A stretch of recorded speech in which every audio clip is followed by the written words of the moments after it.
So we have amplitude, we have frequency, we have velocity, we have acceleration, and we have momentum. So what is the disparity?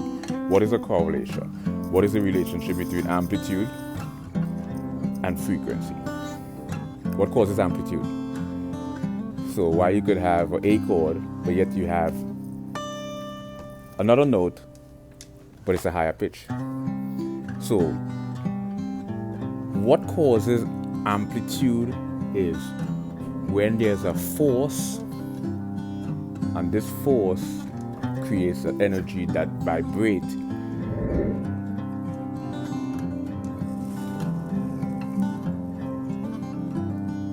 What the hell is it?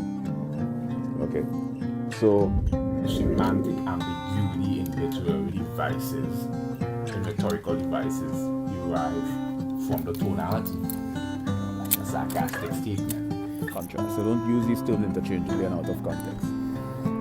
And now, the juxtaposition of incongruity is the whole process of merging this incompatibility into some sort of cohesive phenomenon. So it's supposed to be contrast, but when you juxtapose them, there's a cohesiveness to this polarity. They become one, right? They might be polarity, coexisting polarity.